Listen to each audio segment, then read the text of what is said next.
It is the Fantasy Rugby Yanks. My name is Jared Dyke. I wanted to say it's stupid and let's move on, but then you kept going. I'm Ben Glauser. I don't like the way anybody handled that. Collusion.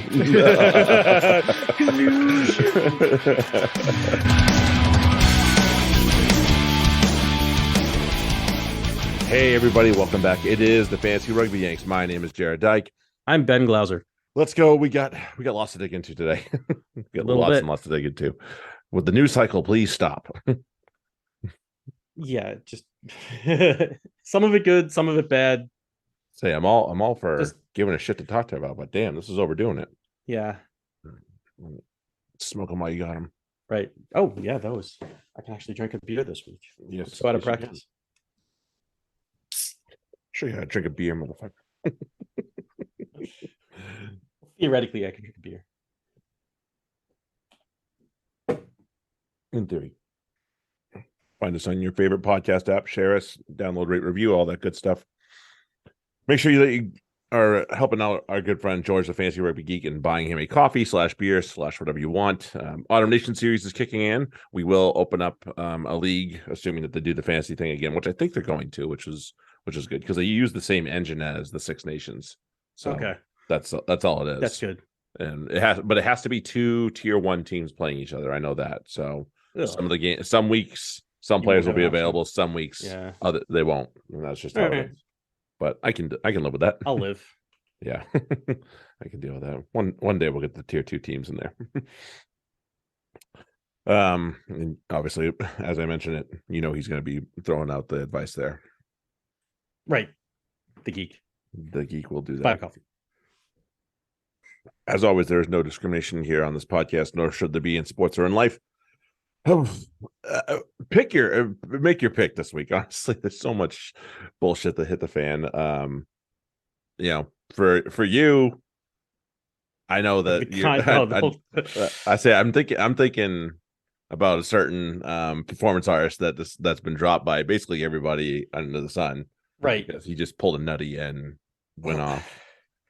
My bigger problem is that it's like it's seemingly ingrained in society again, and that's not a good thing. I mean, unless it never really was out, but still, yeah. Unfortunately, that might be the people case. think it's okay, and I've seen people like there was one conservative commenter who was like, "Yeah, what Ye did was wrong," but also the reaction was wrong too. It's like, shut the fuck up, dude. No, you're wrong. Like, no, there's no need to be a but. There's no need to be anything other than Ye was wrong and he's an asshole, and that's it. Mm-hmm.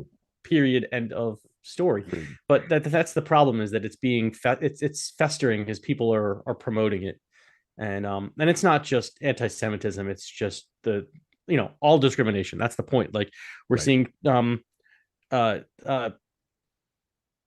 like drag story hour. Drag queens are fucking awesome, and they always have been. Like not tell me something I don't know. Right. And like, okay, you want, if I was a kid listening to that, I'd be like, okay, it's playing dress up. Like we all play dress up in our own way. I'm fucking wearing a Phillies shirt, right? I'm playing dress up right now. You're pretending to be a baseball player. I'm pretending to be a baseball player because they're in the World Series.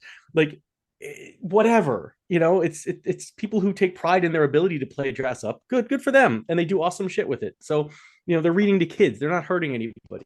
And that's the problem. The people who are against all this stuff, like, what they're scared of, let's say, they lose the social battle. All that means is that people get to live free and as they choose. And if they win, people die. Yeah, I like the part where people don't die. Right. At the very least, you look at those two sides, you're like, people live, people die. And it's like, people are like, no, they're right. It's like, no, they're not. They're wrong. So, yeah, all around, it's not good. No. So please don't feed into it. I'm sure if you listen to us, and you probably don't. You probably don't, but or you just skip over this part because you hate us for saying shit like this. But I don't care about that. Whatever. You can just you're not listening to it anyway, so it doesn't matter. Right. That's what that means. Fuckers. Some good news though that's out there is that the first sheet is up on the Patreon, and not only that, but is up for free. So anybody who wants access to it, it's there. So check out the Patreon. You'll see a preview. It's buggy. It's a little glitchy. Sorry about that. There's not, the front rows don't have points. Whatever. You can find those are easy. And there's like maybe 3 of them that are available on the waiver wire. Not right. really. You have your front row. Yeah, everywhere else, and I have the team stats that are yet to come because that's still in development. Switching over from the Rugby Mag to FRD is not easy because of the scoring. Yeah, so I'm it's slowly happening. Yeah, and we'll add more things to that as we go through it. Right. I have some stats I've been keeping up with, and we'll eventually integrate them in there, and I think those will be very useful. But yes, grab the freebie for now. Right, the one we published coming this week will be, at the end of this week. That's you won't be able to access that without paying. Yep, that's because that wouldn't be fair to our paying patrons either. Right. But you still get to see my babble for, rankings and all that stuff for free. Right. There's still good shit. Yeah. Hopefully people have enjoyed the writings that are behind the paywall as well, because I'm trying over here, I swear. Okay. A few things to dig into before we get into Autumn Nations and all that stuff. We had news over here in the U.S. Gilchrist is out and his teams are out, and there wasn't an answer to be had for the problems that were happening at Los Angeles and Austin, and it sucks mostly because it's Austin's was a founding team. That's the reason that it sucks. Yeah, that sucks to see them go. It really does. And they actually had a good season last year, but and this is unfortunately this is a case for. This is why you need to open up the books for everyone, because when Gilchrist, I don't like F45. I'm not a fan of it, and that's my realm of the universe. And the fact that it kind of flopped kind of makes me happy. I'm not trying to I'm not out there to make life miserable for anybody that's involved in the business, but yeah. Anyway, point being, he obviously needed to get rid of one team because that flopped. And when they were forced to open up the books, there was some funny shit in there. So this is the case for, back when the Saracens got pinged for salary cap violations, when that happened and teams weren't, and it wasn't like a clue for leagues to open up books all over. Right. I don't know what the fuck would have been. And more shit keeps coming out. Obviously, we had 2 teams going to administration in the Prem. We now have 2 teams that are about to go, disappear for at least a year, if not longer, in MLR. And I'm sure this is not going to be the last case we hear, unfortunately, until we get into everyone. Sorry, you got to have an audit of some sort. You got to, it doesn't need to be made public necessarily unless there's findings that should be reported. But at the same time, you need someone to check your books that's a neutral party and say, yeah, okay, you're cool. You're clean. Right. Off you go. I mean, you look at the most, at least in the US, I'm not sure how it's done in pro soccer, football, sorry, for those who practice. Is that, are the books open in the Premier League? Well, they don't have a salary cap, number one. Okay. But there are financial fair play rules in place that make sure that people are not overspending and putting themselves in bankruptcy. And if there is, if you are declared, if you're in bankruptcy and you're in the red and you're spending too much money compared to what you're bringing in, you can get pinged for points, and it usually sends you down. Right. So okay. I think Derby County just had it happen to them. So there's things to put it in to help prevent it to a point at least. Right. But here where you have a salary cap, you look at the leagues around the world that have salary caps that are successful. Mind you, I'm not talking about the Prem. I'm talking about the NFL. I'm talking about, the NHL to a certain extent. There is, whatever, the Coyotes are always shit. Weeks away from folding anyway, but that's because they are just fucking shady. Yeah. Arizona, and they shouldn't exist as a club anyway. But and NBA definitely. NBA and MLB to a lesser extent, because I don't think either. No, NBA has a hard cap. NBA has a hard cap. Right. MLB has a soft cap, but they all have like collective bargaining. They all have um like the strong central government, I guess is the way to put it, because In a they're way, yep. they like at least the NFL, they're all open book with each other, not so much with public. That's held private, but at the same time, they'll know what what they're each up to, and there's a hard salary cap that's also less than the TV deal. So like just off the TV money, if an NFL team is losing money, it's because they want to. Like they get so much the profit baked into their to their deals, and that's just from the national deal. So like either way, open your books, everybody's upfront with each other. There's there's the socialism of collective revenue, stuff like that. Like work to make everybody better, and that's what works. So it's like you're going in with MLR is still new, they have to establish themselves, but look to success. You establish yourself by doing what successful leagues do. It's not just about getting the TV money, but it's about how you manage yourselves. Best practices and all that. Yeah, agreed. So, but I'm very happy to see the back of Gilchrist. Fuck that fucko.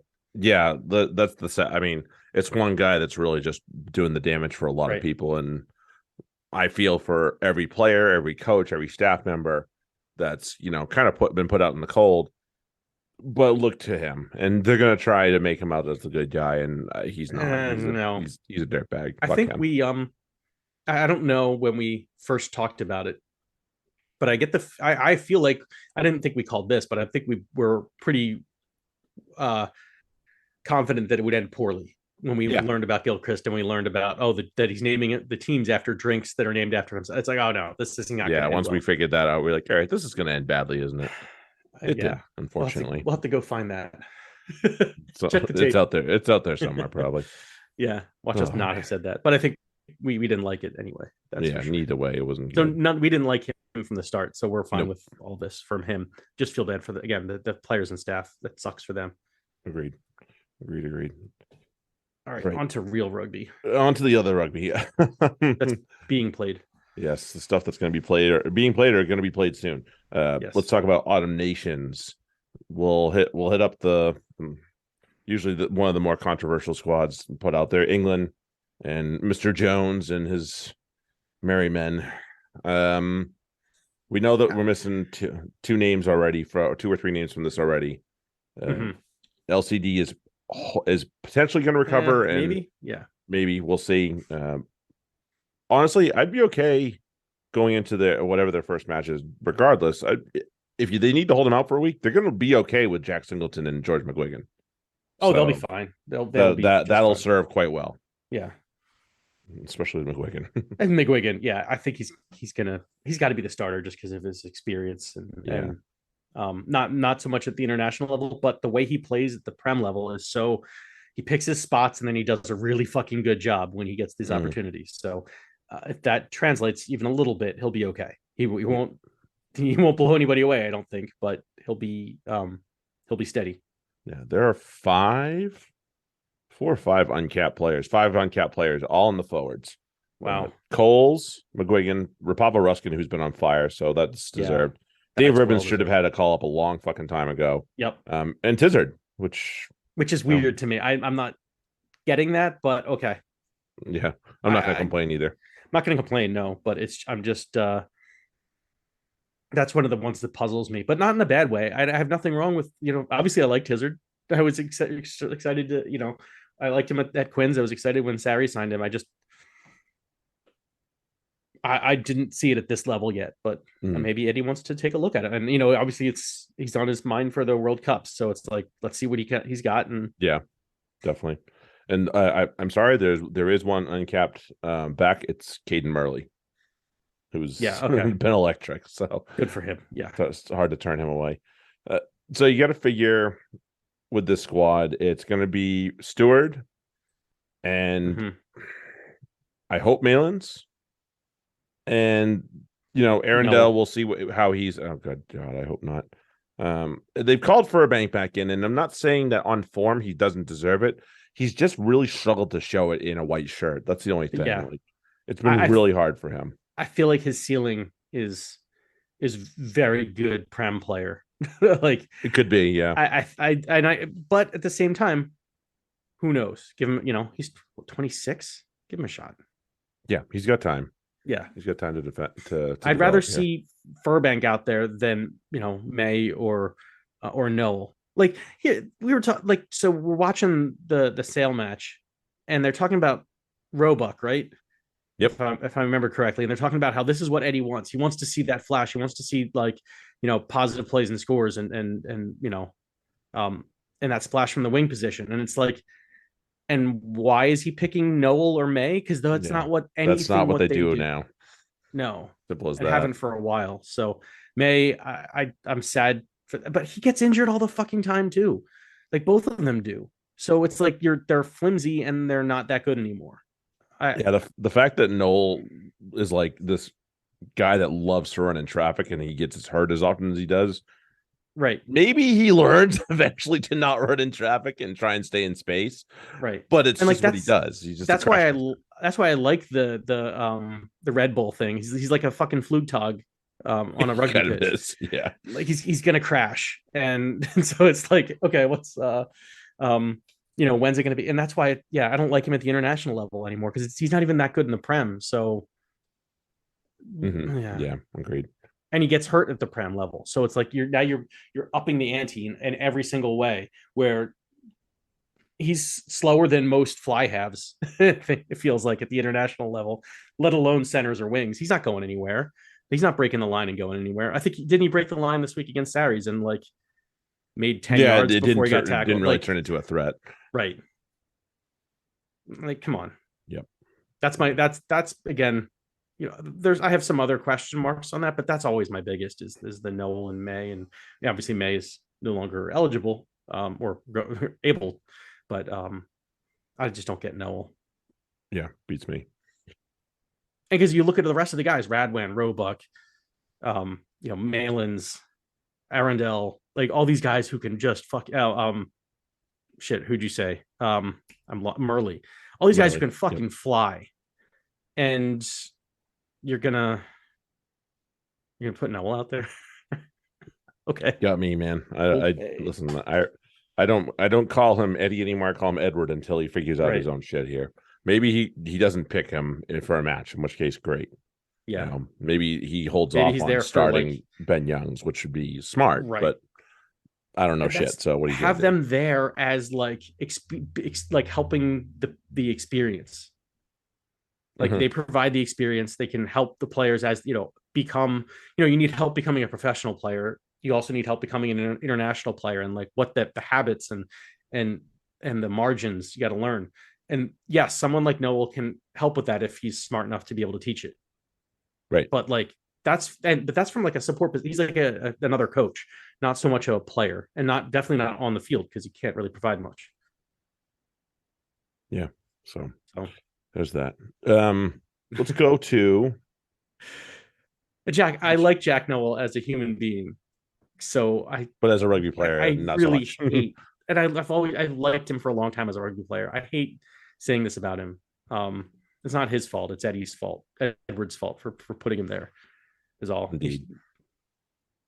I agree. Yeah, let's move on and go to number one team in the world, or at least everybody's favorite team right now, France. Some interesting things happening because they've actually picked a Pro D2 player from Oyonnax, Lacala, something like that. Anyway, so that's interesting. I found that very, very peculiar there. They won't have Jaminet. He picked up a nasty ankle injury, so that's gonna keep him out. We see but Olivon is back. So that's going to be bad news for a lot of people. Excellent for him, excellent for France, really bad for everyone else. Yes, it is. It is, and that just brings even more balance to their back row. Not that they didn't have any, but and there's some new names in here, which is fine. I encourage it. We'll probably still see a lot of the same names on the team sheet come match day, but Yeah, this is and they do it they do it smart. So they did their tour of Japan in the summer, and they did not bring all their number ones. They brought a lot of number twos and number threes, and that's fine. If you kind of earmark that as that's what we're going to use these tours for, I have no issue with that. And then this is when they unveil the full product here, Six Nations, and obviously World Cup. And if that has been their grand plan this whole time, I'd say it's working out quite well. Call me kooky. It's very interesting. Roman Burros is in. That's an interesting one. Dumortier, I have not watched him at all, so I guess I'll have to tune in. Who's he played for? What's the name? Leon. Okay, interesting. Well, now that we have access to top 14 stuff, I'll have to go poke my head into one or two of them. Boutier's back, that boomer of a friggin' foot that he's got. Raka is back. That's a big one. I was wondering if he was going to end up switching over to Fiji if he was continue to be stood down. Yeah. So that's a no, at least for now. If he doesn't get in, then it's still the same. Oh, it's true because you got to get caps, right? Yes. And Berdu, also Leon, another new back. So that's interesting. Yeah, a couple of new guys from Leon and a couple of new guys from Bordeaux. And yeah, again, change them out. Obviously, you get some injuries that you got to deal with as always. So I don't doubt for a second that this is still going to be a very pretty looking team when they sit onto the field. I don't think anybody does. No. Do we have? Do they know? Did they give Dupont? Did they leave Dupont as captain, or did they give it back to Olivon? I'm getting no. I think it's Olivon. Okay. I didn't see, but fair enough. So it's got to. Neither's an issue, but yeah, I'd give it back to Olivon because he had earned it, and the only reason he didn't have it is because he was hurt. Yeah, exactly. So let's have a jaunt over to a very peculiar team at this point, Wales. They're not going to have Dan Bigger at least for a little bit in this whole thing. I don't know how long his injury is going to hold him out for. They won't have Navidi. They won't have Liam Williams. Those are some fairly experienced names by all means. Wyn Jones is out for at least the start of this whole thing.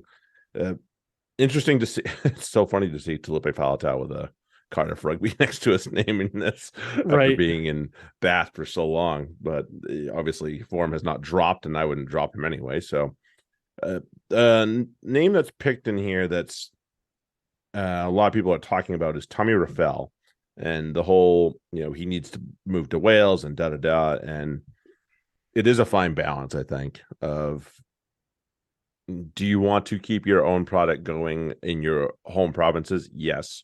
But do you want to close it off for people of his talent?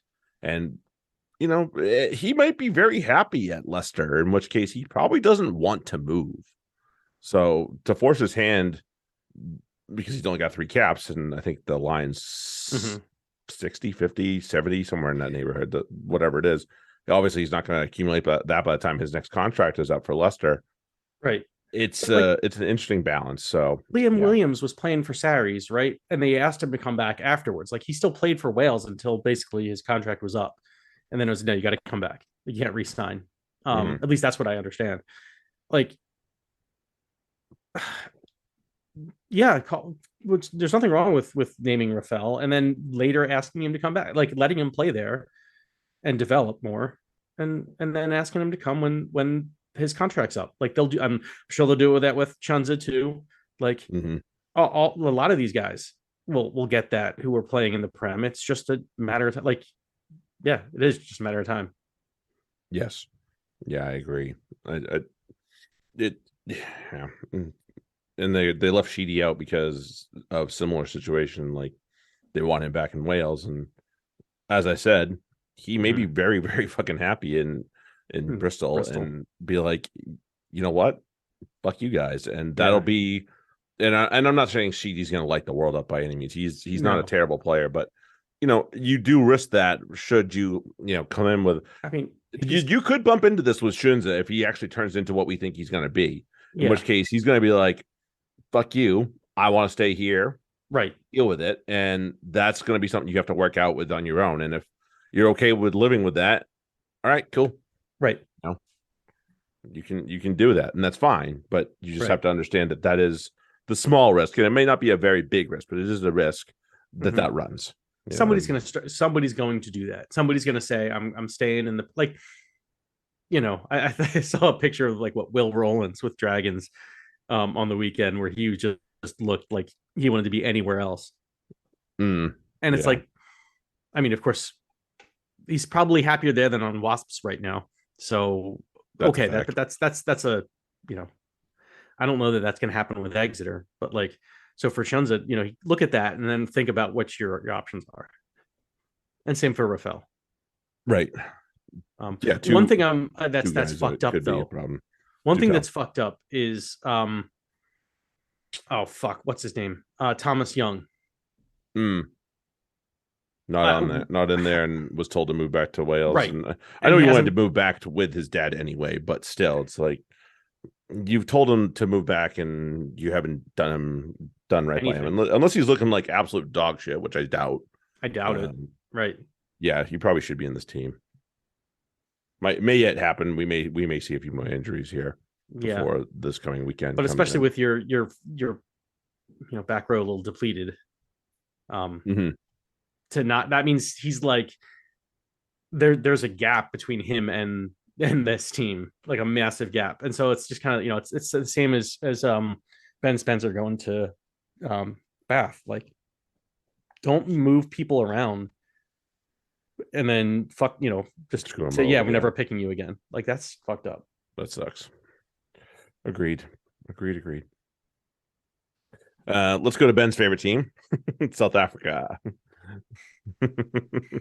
Say that with as much of a smirk on my face as I can manage without fucking it up too much.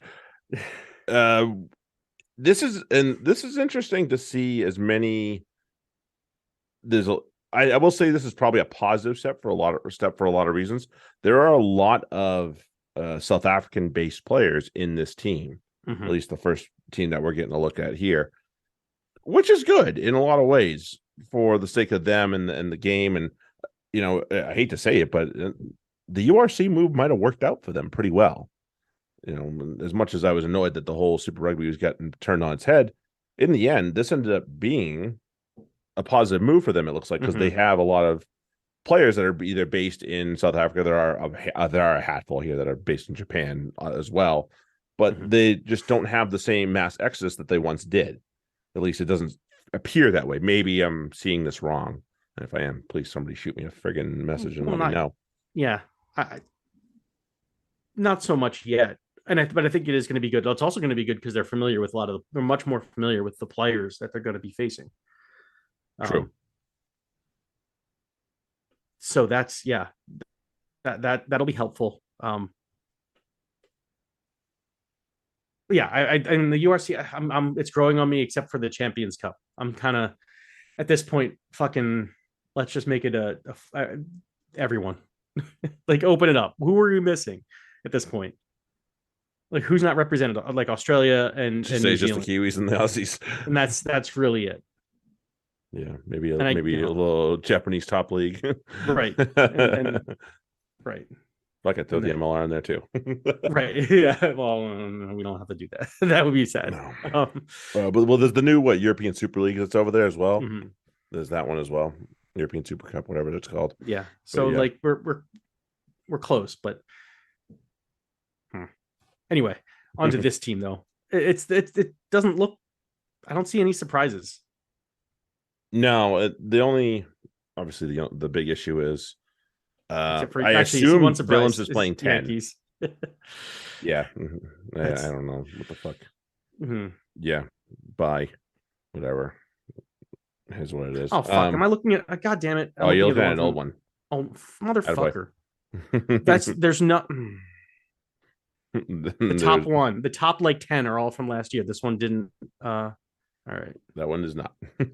What the fuck? No, he's not in there. But so anyway, the 10 is probably going to be Willems, Damien Willems, assuming he stays healthy.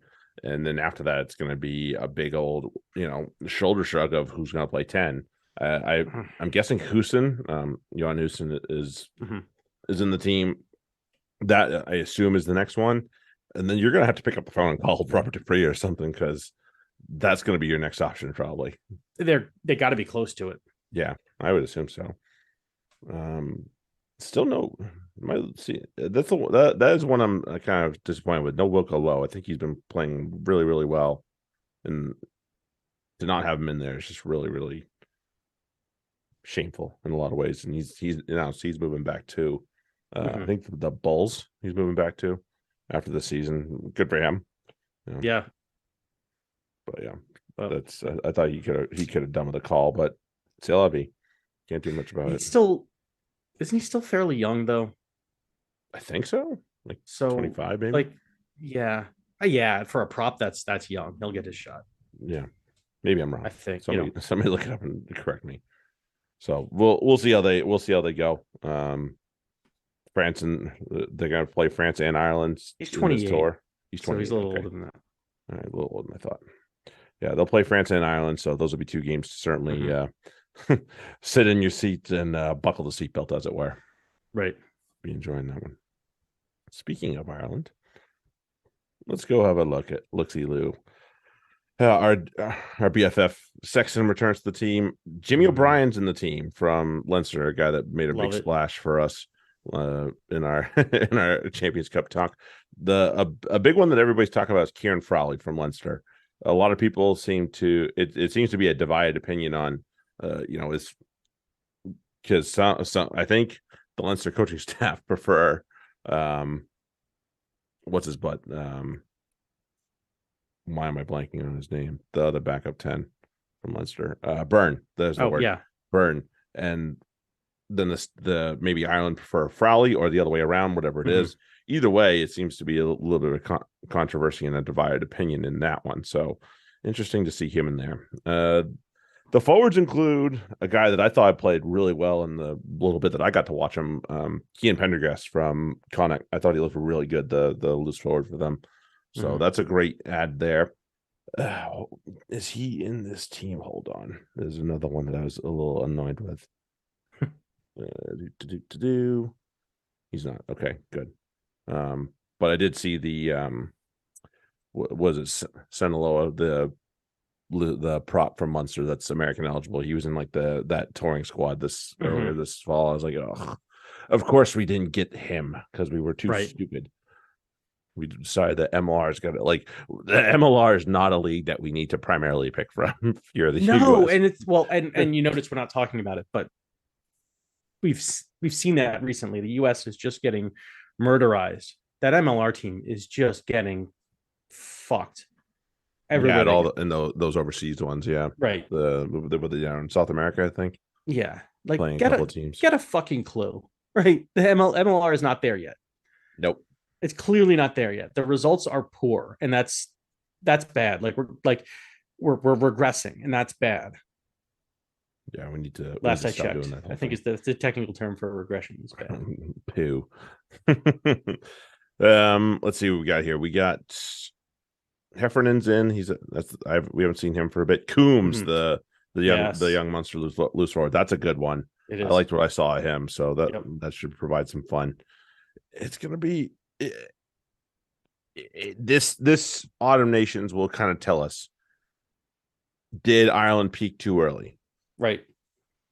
And if they did, then whoops. And if they continue to show, either increasing form or at least steady state, then I would be very hopeful if I was an Irish rugby fan for France in 2023. Right. And oddly enough, obviously enough, we wouldn't even be asking that question if that's just what they do. If that wasn't the case, that's just what they do. They peak a year too early, and then they, go into the World Cup and take a giant dump. So I hope that doesn't happen. I do too. Oh, that's what I'm saying. We wouldn't even be asking the question if it wasn't just what they did. So let's this will be big for them. I agree. Yeah. The Scotland squad. No Finn Russell. That's kind of been the big news. And Oh, yeah, boo. he seems to be living okay with it though. He's Yeah, I guess, and it sounds like and I think this is kind of something he we've knows he's on the known. World Cup team. He's like, fine, He should be. I'll just keep playing. Yeah, he should. And if he's not, then there's going to be a riot. Hmm. And it's been kind of the worst kept secret that there is some sort of rift between he and Gregor. Right. So it's not a surprise by any means in some ways, because it's like, all right, that's cool. I don't know why, but okay. Hmm. You want to give someone else a new shot at 10? I'll tell you, I don't love him, but I do like Adam Hastings the way he's playing right now. So Yeah. give him a run. He might completely crap out, in which case you're going to have your answer. Won't be pretty, but you'll have your answer. So there's that idea there. Jamie Ritchie's going to be the captain of this team. Getting Smart. Getting the SMRT. armband back into the pack. Yeah, I'm never a fan of the armband being beyond 10. Like, right. And at anything 15 beyond is that just is right no. the fuck out. Yeah, not, no. If you're a back three player, you should not have the armband. Sorry. right. Simple as And that. Hog is not what he used to be. What he once was. So Agreed. like, yeah. Some big favorites of you and I in here as well. There's Christie, there's Bayless, Redpath. Your buddy Ben White's in this team. Yay. And there's this whole controversy around, not controversy, but this conversation around Blair Kinghorn. What is he? Is he a fullback, or is he a 10? And apparently the only person in the world that thinks he's a 10 is Gregor Townsend.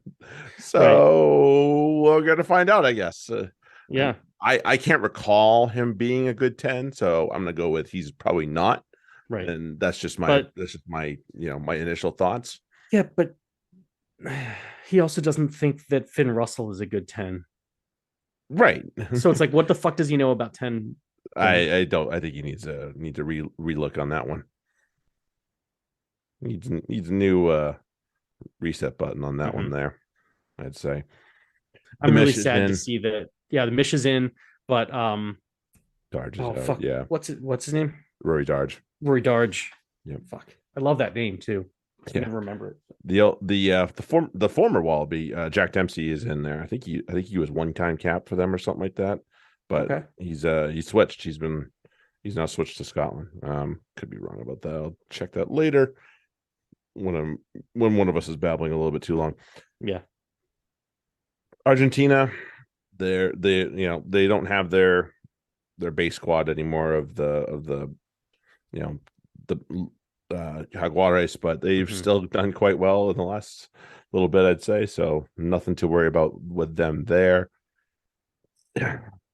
Montoya's captain again, shocker of the day. I still don't know why they're picking Thomas Lavanini. I don't get it. Because they don't have anybody better. God, you go digging, please. Like, try harder. You have to have someone. Anybody that's a walking yellow card or a red card to his fashion, like, don't man. I feel like I saw Marcos Kramer at lock at one. No, maybe it wasn't him. Not at the Argentinian level. I thought I saw a team name with one of their flankers at a lock position. Possibly. Like, maybe that's good. Maybe that's that. Force Lavanini to the bench or something, because it's okay that he gets selected, but why the fuck does he start every match? Because you start him, you're playing with 14 for 10. So at minimum, yeah. It's I'm trying to think. There was one other guy that was it Petty that was playing for? He's not picked in this team, so I assume he's hurt. He had been a locking partner in there as well, and I would hope he would be in there. Matias Alemano's in there. He should be. So yes, I assume he's going to be starting every game as well, and hopefully he can keep the other guy out of trouble just a little bit. Right. So we'll see how that goes. And both Matias from Newcastle are in. Both Carreras are in. I would really like to see Gonzalez is in. Obviously, yeah. I would really like to see Marty Mouse Mateo in there and see what he does on the national stage.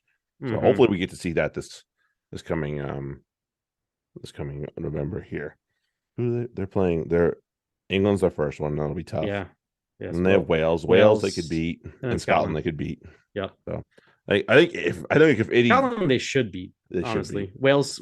I think they'll be. I think that'll be tough. probably the closest match that they win. Let's put it that way.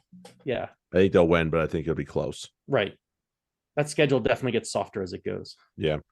Now, here's the thing. If Eddie does his usual, Edward does his usual, I know better than everyone, so I'm going to pick the exact opposite team that everybody thinks I should. Mm-hmm. They might beat them too. Yeah, just saying that possibility if is out there. Fling it around and yeah, they could easily run around the England team. Yep, I've seen them do it to other teams. Mm-hmm. And then last couple, and then we'll get on to the World Cup. All Blacks, problems with the All Blacks for a different reason, but yeah, we'll get to that later. Oh yeah.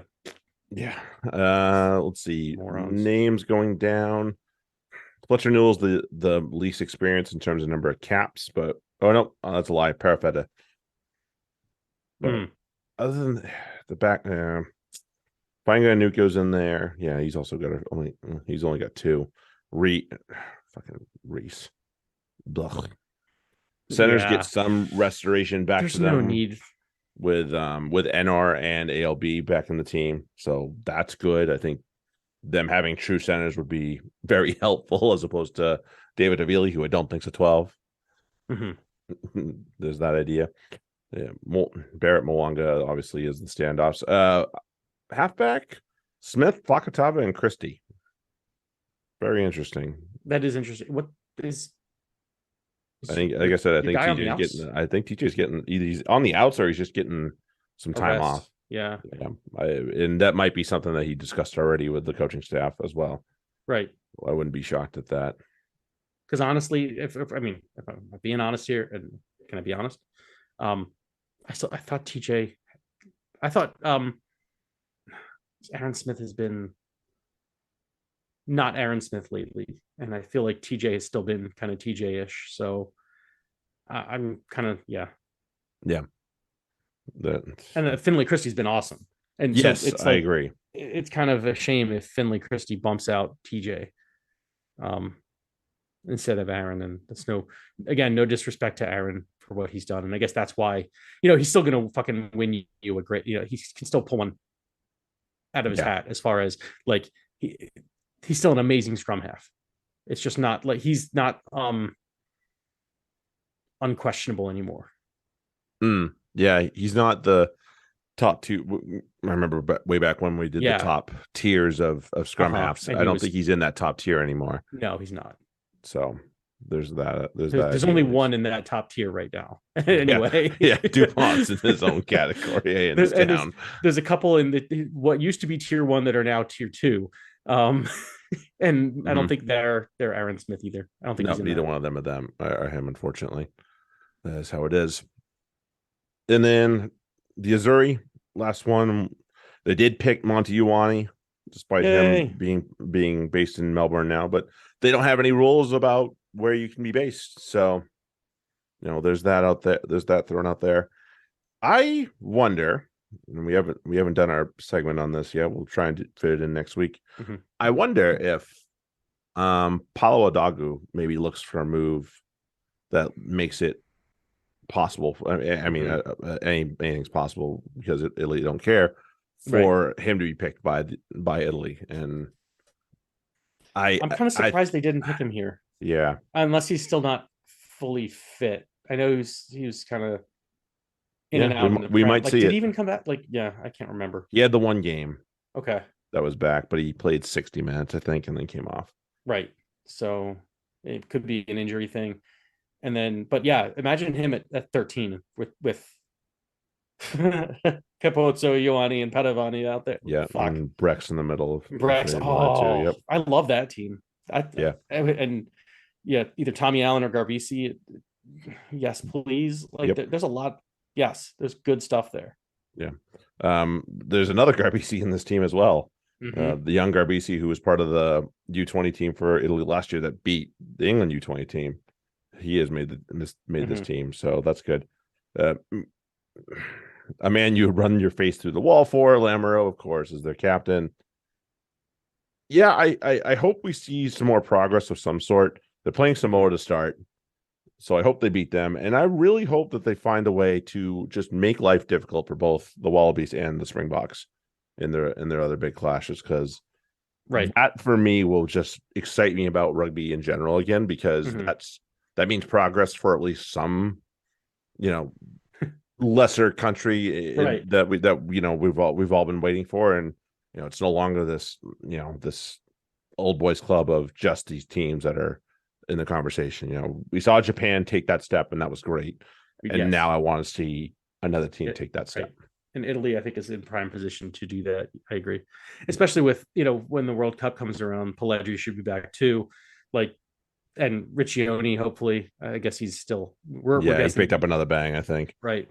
So it does suck.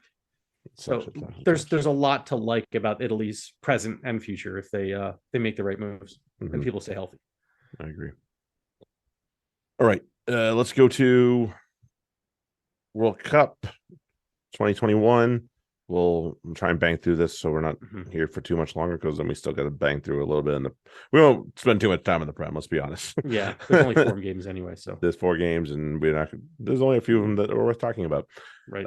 The Australians and the Welsh, this was there for Wales. It was, and they just never looked like they were going to put it together, and that's really sad. Trouble doing that. Yeah, it is. That's really sad. They had it right there for them, and the Harry's try made me think, oh, this could be fun. Let's have this.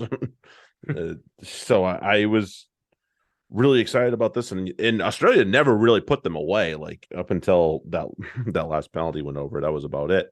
Yeah. But man, I was just like, they Australia can count themselves lucky, honestly, because if they step in, like, this is a vastly different game they played through their first pool game against the Kiwis, where they really rocked up and showed out to the world what they're capable of. And I would say this was not that level. No, and their one try was complete fluke. Was just your scrum half like just eating an asshole, Woo! But nobody defended her. So she's like, okay, well, I'll just throw it in. Like that was just complete fluke. Earned, but still a fluke. And so it was like, yeah, they never really had control of this match, and Wales just couldn't quite do enough to gain control. And what was let's see, it was 73% territory. Yeah, it's ridiculous. Or nope, sorry. It was 50-50, but the possession 64%. That's what I was looking for. Whole game to Australia. So yeah, they had it for about 2/3 of the game, and that's also evident in the defending numbers for both teams. Wales had all the top tacklers, with the exception of Fionn Lewis and Jasmine Joyce weren't as high as others. They had 4 or 5 Wallabies that had about the same, or if not more. The rest of the Welsh team had more tackles than all the Australians, like in terms of 1 through 15. Like Callender, Harries, and Hannah Jones all had 20 tackles apiece. Right. Well, 245, because they had 151 at half. Was that right, or was that from this match? I think so. Recall. Yeah, shit ton of tackles. Right? I remember we texted about that, so that might have been the Prem match, but either way. Oh yeah, that's right. There was that too. But the point being, it's still a lot. It's still way too much. 245 tackles though in a match, like, yeah. And the fact that you lost by 6 that's fucking amazing. Really speaks well to Wales and less so for Australia. So they need to sharpen up before this game here. Right. If you make a team make 240, and they only missed 18 of those. That's a good percentage right there. Well over 90%. Whereas, sign me up. Australia made 96 tackles and missed 13. So that there's 5 difference. Awesome. And he had 2.5 times as many tackles as they did. So fucking great work. Yeah. Won't spend too much time on New Zealand, Scotland, or France, Fiji. Business taken care of for both teams. Yeah. France looked a little sharper, thankfully. I thought, yeah, it was great to see the Fijians just show out the way they did, and I thought the Scots really showed well as well for what minimal prep they were given. Like I said, same for even same for Fiji to a greater extent.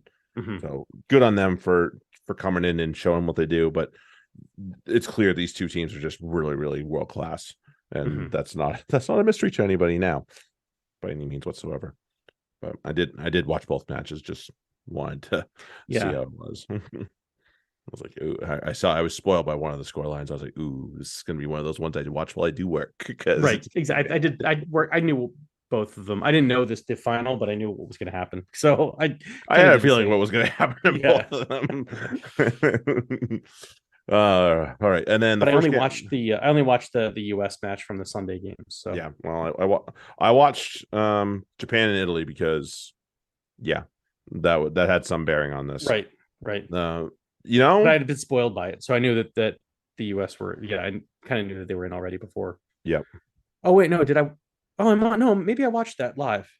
Yeah, that was before. That was before. Yeah, that's right. Watch the U.S. match at least. I watched I watched the end of that match to get to before the U.S. match. Yeah, if the Japanese women had done this in the first two matches, we might be talking about an entirely different pool for the way they played, and it was there for them. And eventually, Italy flicked them away at the end with some, with a try and a conversion. But yeah, Italy did get a little smarter than Australia by knocking over a couple extra penalties at one point. Yeah, but yeah, no. Yeah, that's right. They just kept them out of reach a little bit. That we have to get the 54-minute and the 67-minute penalty. Like, yeah, just that whole little kid thing. Like, right, you're gonna stay right there, and you can't get me. Right. And then the try to really just be done with it. Yep, that was the end. And I was like, okay, there's that. I'm glad that we saw the Japanese team, and their biggest flaw that was visually seen was really obvious. It was they don't they don't have a ton of athleticism in terms of strength. They can run around teams. We saw that. We saw them do that a couple times.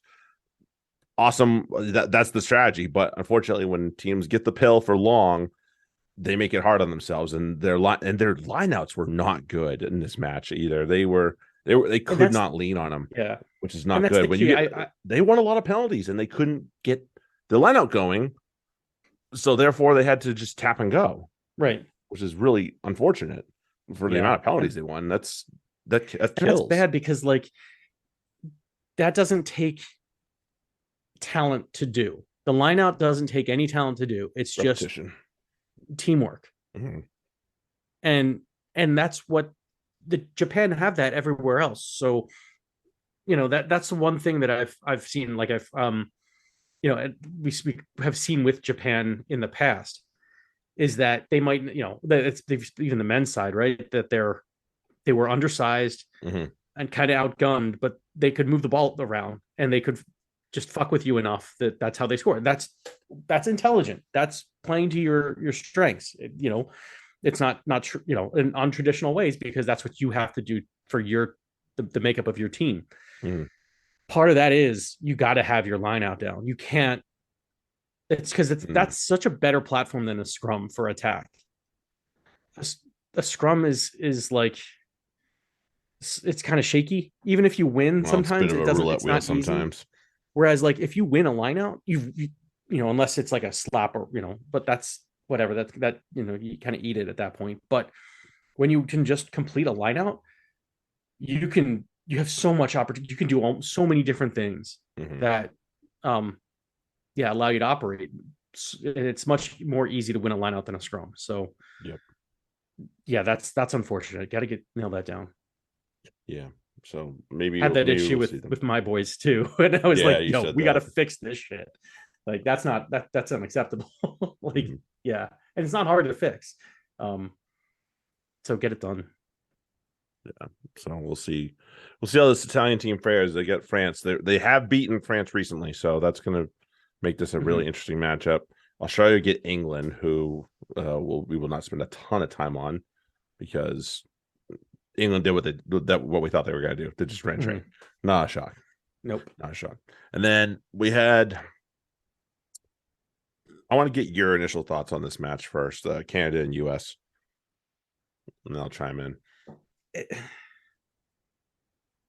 I never felt like it was really much of a match.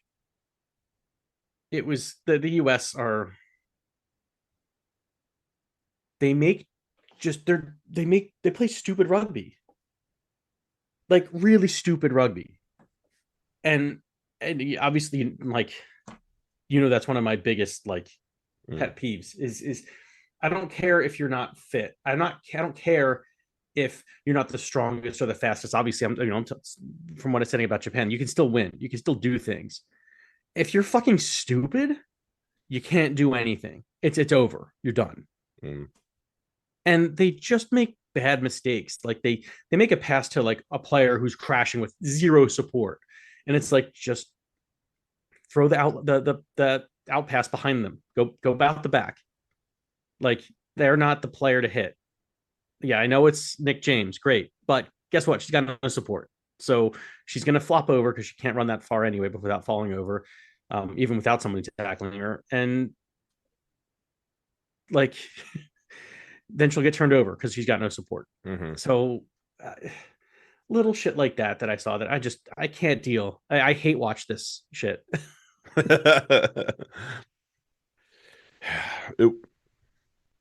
It was good in patches. And unfortunately for me, just what I saw, it was 15 minutes of being asleep, and that's way too much time for a good team like Canada to have. Way too much time. And especially like, how can you be asleep for this match? Like, yeah, it's kind of sad. So, you said it. I'll let you say the words, but I concur with that are in this little blurb here on our agenda. I still want Rob Cain's job. And his background, for those that don't know, he came from Saracens women, but this is a time where about 90% of the English team was being picked from Saracens. This was not at a really peak moment for Premier 15s like it is now. Like now, right? Premier 15s is a fan-fucking-tastic league. Right. This was a very lopsided league when Rob Cain was coaching them. Yeah. And the most I can say is he got his Lottie clap. After that, I'm out. Yeah. And it's not going well because that's the thing. Like if your athletes are so much better than everyone else around, yes, you can play stupid rugby. You can get away with things. It wasn't until after he left. It wasn't until other teams got good. Like the Harlequins won, and Sarahs were like, oh, like we can't just show up and win just because it's us showing up. Like, oh, well, now that's something. And it's like he was never a part of that. That's the other thing. He wasn't a part of that. So it's hard to expect him to understand that. But fuck, at the same time, he doesn't have the best team here. He should know that, which means he should be a better coach than this, right? He shouldn't be coaching this team the way he coached Saracens, because that was, again, as you said, like they're two different. You can't coach two teams the same way. It doesn't work that way. You always have to have something different, because it's a totally different vibe, totally different group of people. Yeah, you got to do something. You can't do the same thing. You have to teach them what to their strengths. And in terms of the player selection, it's just been really annoying to watch, because Nick James shouldn't be in there. No. Why Cronish was on the bench, I haven't got a clue. Should have been in there from the word go. Honestly, you could pick either one. I think I would have left Summer and pulled Ashenbrecker, but that's just me. Yeah.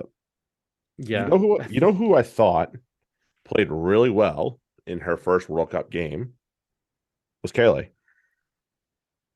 She looked lively when she came in. She had one boneheaded mistake that the referee covered up for her, thankfully, which was tapping the ball with your foot when there's the mark. Like, no, don't do that. But other than that, she looked good. She was snappy. She was there. She got it. She got rid of it. Mhm. I like the way she looked, and that's what I need out of my 9. If you're gonna, if you're not gonna be darting, you at least need to be there and get rid of it. Don't sit there and wait for your team to get blown back on top of your lap, because that sucks. Right. Yeah. And your forwards don't like that. They want it. Just get rid of Get it away. Stop. Get the fuck away. So if you get it away, they stop doing this. So just Mhm. get the fuck away. Like, I think that's something that scrum halves don't understand. Like, as soon as that ball is out, yeah, they generally will stop throwing because they got to go play defense now. Mhm. And it's like, I'm shielding you. So the least you can do is not be a dick to me, because they're being a dick to me and you're letting them do it. Like, exactly. You're encouraging them, their behavior, and helping them. And stop doing that. Yep. Because or else we just lose the ball too. Absolutely.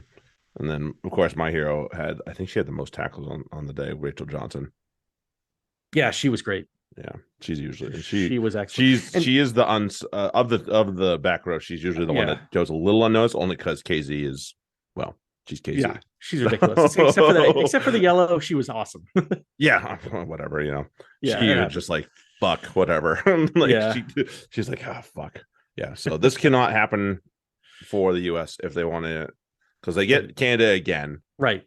That's a good thing in some ways, because you can go back and look at it. But also Canada gets to look at it again too, so they can fix their shit and potentially just whack us. So I don't know. I have mixed feelings about how we're gonna do this week. If I'm Canada, I just use the same exact game plan because it works. So, I mean, right. You might make some tweaks here or there, like, and be ready to, because it's like, okay, well, obviously the U.S. will respond because they'll have that on film. But it's like, I don't even think that really matters, because I think the U.S. just is going to be like, we play our game and that's it. I feel that's just such an American rugby thing. It is. We play our game. And it's like, well, your game fucking sucks. So change it. Please. And it's hard to get, it's hard to get people to do that for some reason. It shouldn't be. Can only hope. Like, this is so that you don't lose. Something different. Please. All right. Let's dig into Prem for a bit. We won't spend too much time on the whole thing, because then we're gonna put you all to sleep. Right. Let's go to Friday night, London Irish and Gloucester, and a guy I mentioned previously, Adam Hastings, the hero. Yep. What a nut to hit on a drop goal. That's through. That is. That was from distance. Like, all of that was just how do you do that? I don't know. But that was with those really grapefruits hanging there. Yeah. How do you swing your leg through those? Like, I was like, he's going for this, isn't he? And shit, did he ever hit it? Yeah. Drop goals are always funny if you don't really realize at the moment what's happening, because you're like, oh, he fucked that one up, and you're like, wait, no, he didn't. Like, there's that thing of like, oh, like that kick came off all wrong, and then you're like, no, wait, no, he drop kicked it, and that's going through, and fuck. No, that was amazing, and they did the instant replay. Like, all right, we got to check this out. Right, because they weren't sure it went over. Right. It was it was like, we don't even know what to call, so go to the video here. Just check it. Yeah, it didn't help that for Irish that Arundel came off early, and he picked up an injury way earlier than he came off too. So that was less than awesome for their sake.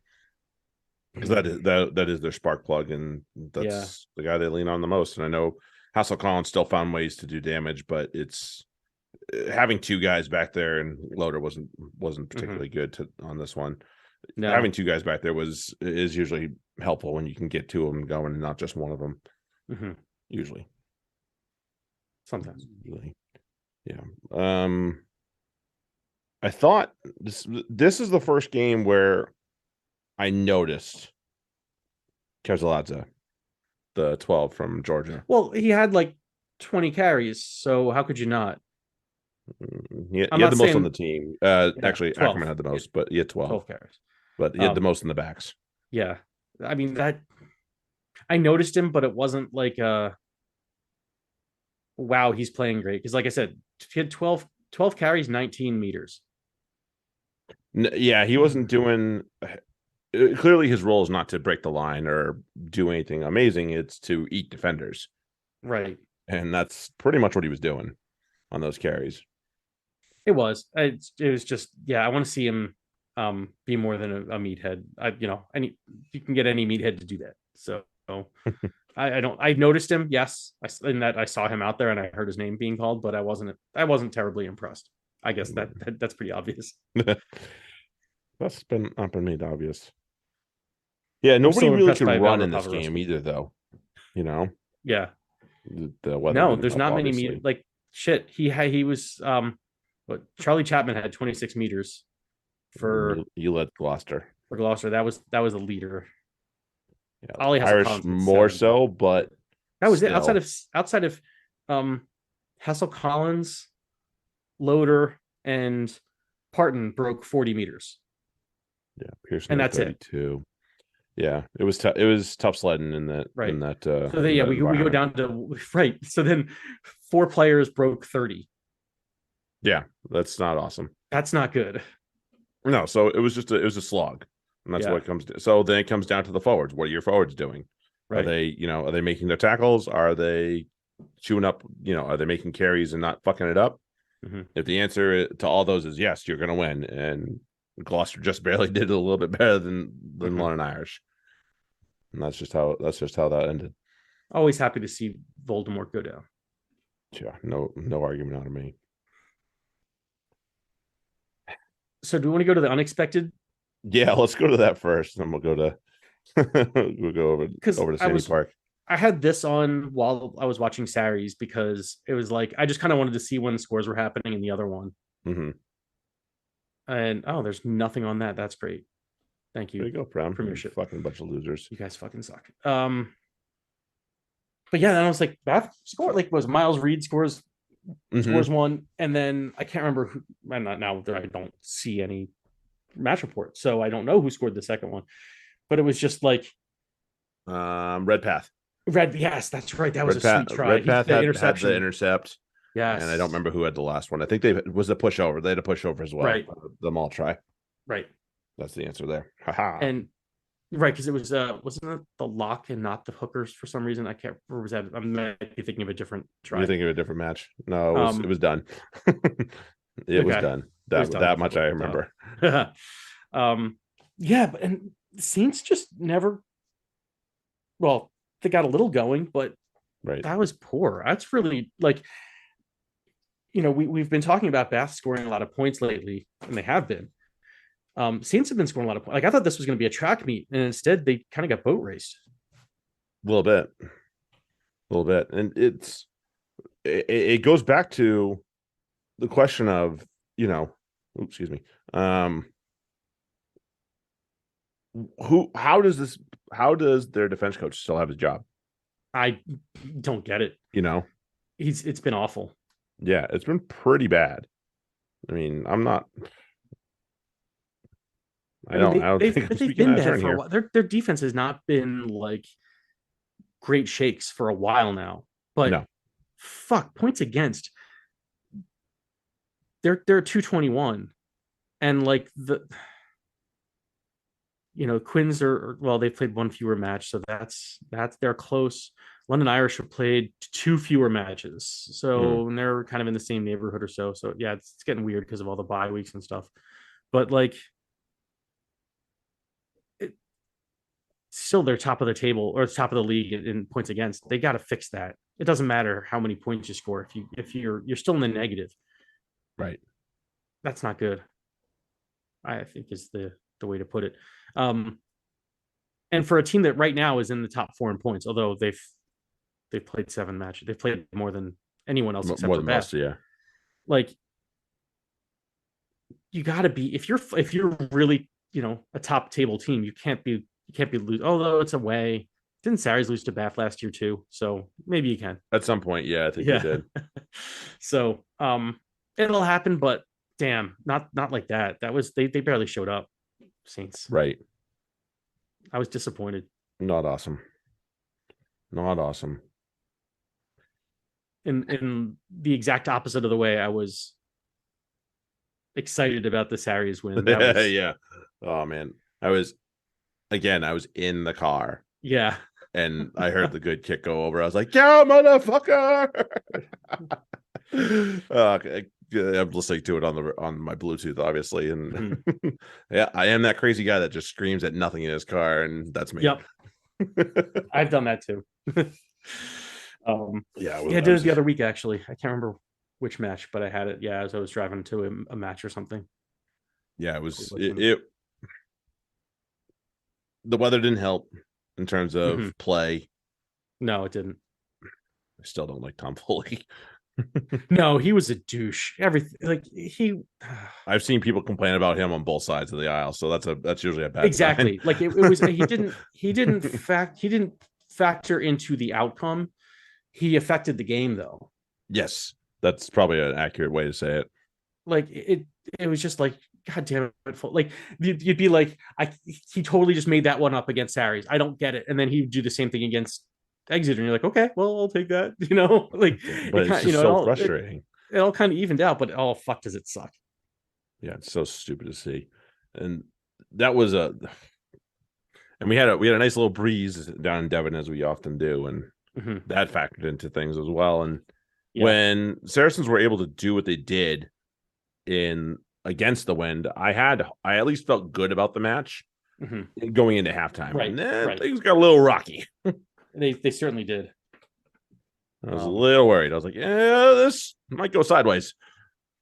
It And it wasn't kind really of awesome. did, but at the same time, I was like, I still think they got it. Even after the Slade try, I was like, all they need is to get in position for a penalty or just run around. Like they've been able to run through them a little bit, so just keep doing that, and it'll be all right. And then they knocked it on, and there was just that little bit of time. Like if you want to see a master class in how to finish a match, Mm-hmm. um, that right there is it. Right? They threw the ball around, knocked it on, but they knocked it on when with still time left on the clock. They won the scrum penalty. Like I mean, the game's over, right? If they don't win it, they won the scrum penalty, Yep. and then oh no, they won the scrum. They won a knock on in the scrum, right? They got a knock on the scrum. Yeah, Van Sale had harassed whichever shitty scrum half was in for Right. Exeter. And then they turn the ball over, win the scrum penalty, and just kick it through. Like that's just a you know they Hell of talk a about way. people bitch about the Saracens when they celebrate penalties, but it's like they understand the value in it. I think more than other teams really do. At least not among the players. Like they celebrate because they're like, this is good for us. Now we get the chance to do fun things. Like they get it. It's not just about the penalty. It's about what comes from it. Like that's what makes it exciting. Yeah, I don't get the whole knock on that. Like, how dare they show emotion? Right. Jesus, you could not present yourself as such a hardo in that. Like, Right. don't show emotion just because. Fuck you, and fuck Right. you again. Like, go It's away. fun. Somebody did their job really well. Like let's celebrate it. Right. That's Listen, hell if yeah. I'm on the field and my teammates in a fucking B game win a penalty, you bet I'm going to come over and slap their ass and give them and scream at them that they just did a great job. I Right. don't give a shit. To criticize as such makes you a complete ass bucket. I'm sorry. It does. Like, go the fuck away. Somebody criticized Ben Earl last year for the penalty he won in the final that potentially would have won the match. And I was just like, Mhm. why is that? Like, he just potentially won a match winning penalty in a fucking final. I'm Right. pretty sure he's allowed to be emotional at that point. So Yeah. go fuck yourself. Like, I'm not into this whole don't celebrate thing. Yeah. Like, No. Celebrate. the only Especially thing because you they're don't like, celebrate in is when you're doing things on tour with your teammates. Don't yeah. celebrate when you win because you're going back in. That's the Right. only rule when to not celebrate. Okay. Right. Other than that, piss off. Yeah. Not into it, man. Just not into it. Man. So anyway, But either way, justice at the end. Loved seeing it. yep. And the right guy knocked it over too with good in Yeah. his record tying appearance. He'll do the record setting, you assume, this weekend. Yeah. Mm. And then real quick, The Sunday match, the Sunday match, the Marcus Smith show. Yeah. I mean, he outscored, featuring Sailors on right, his own. featuring Rob Dupria, honestly, if we're being completely honest. That's true. The Marcus Smith show, like, yeah. He was, yeah. I mean, was it his kick through to Nick David too? Yep. The one on the fuck. outside of the boot. Yep. Yeah. Stop. Yep. Filthy. Naughty, naughty. This is a guy getting into international form. Like he hasn't started the season great. This was him being like, no, I'm ready for auto nations. Let's fucking go. Yes, he was. Yes, he is. Because that's a good defense that he just kind of tore up a little bit, and then it was work. But Right. I also thought it was interesting that. So I'm wondering, the conspiracy theorist in me is wondering if he was asked by Eddie or instructed by Eddie to hit more penalties, because they've been a kick to the corner type team. Right. Not so much on Sunday. They kicked for posts 6 times. That's probably like more than they have kicked all season leading up to that. Right. Well, I posed this question to you on Sunday, and I think we can talk about it now. One, we saw everything go sideways with them against Leicester 2 weeks ago when they were going for the corner all the time. Mm-hmm. So, which led them to them obviously saying, all right, let's be conservative a little bit here and there and take the points when they're on offer sometimes. Not always, but sometimes. Sometimes. And I wonder if there's some hidden element that we're not thinking of or that we're not seeing that Jack Walker actually had a very key role in, and they're having a hard time finding a replacement to it. And I don't think the answer is obvious, or I don't think the answer is necessarily yes, but I'm just wondering if that's out there. I'm wondering if it's like all 5 of these things combined. A little bit. Maybe a little bit. So because we know that their driving maul has just been a little bit lackluster, to say the least. Mm-hmm. Apart from the match that you and I saw right. At the Stoop, which they decided to drive 2 over. But right. Other than that, with Walker, as you mentioned, no, Walker was not in the team. It wasn't on the team. You're right. No, it was I think it was Head. I think it was George Head. No, I can't remember. But yeah, it doesn't. I mean, it doesn't matter that much. But doesn't matter. Point being is, I wonder if there's something that we're missing about Jack Walker in this whole equation that maybe we just didn't give him enough credit for, or. And like I said, maybe they learned their lesson a little bit last week as well, where they're like, we got bit by this a lot last week, so maybe we're going to do something different this week, just a little bit. And yeah, and I think they should be on the line for some of these. Now that the Wasps players are kind of starting to move on. Mm-hmm. Like, why not call up an Agre or a Frost. A Frost would be a yeah. That'd be a hell of a get right there. I'd go that way if I would. Nothing against Agre, but yeah, Frost is probably a lot cheaper at this point. Yeah. So it's like you'd probably squeeze him in, sort something out with someone else, and yeah, get him on the squad, because they need somebody who can operate that line out. Yep, somebody.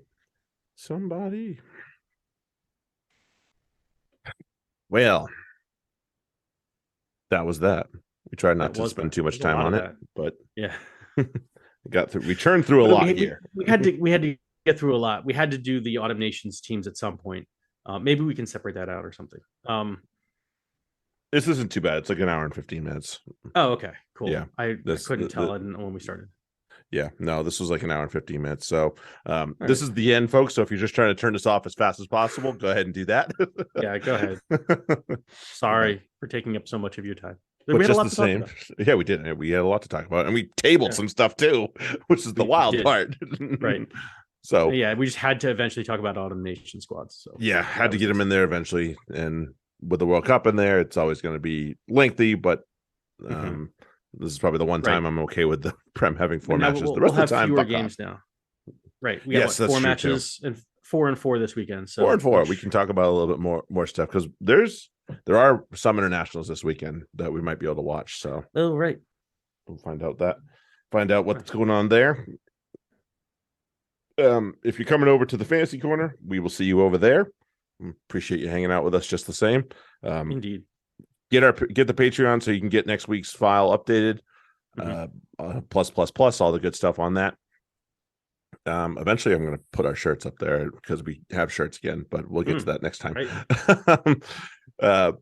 Fantasy Rugby Podcast at gmail.com. If you can think of anything you want us to talk about, comments, reviews, all that good stuff, we appreciate it in any capacity. We appreciate you all for hanging out, listening to us babble for a little while. We appreciate Carrick for putting us in Yay. that very, Wow. very esteemed list. I don't know what the hell we're doing in there, but okay. thanks. But Just the same, buddy. Just think now we have to do more content on the Twitters. I kind of stay. I'm more of a reply guy on the Twitter, but I got to start putting more rugby content out there. So. Well, I just bitch at the Prem right now. There's that. That's all I do. Yeah. Shit. Until then, we'll see you on the Fantasy Corner if you're heading there. If not, we'll talk to you next week. Enjoy the Ruggers. Go USA. Later. Have a good one. Later.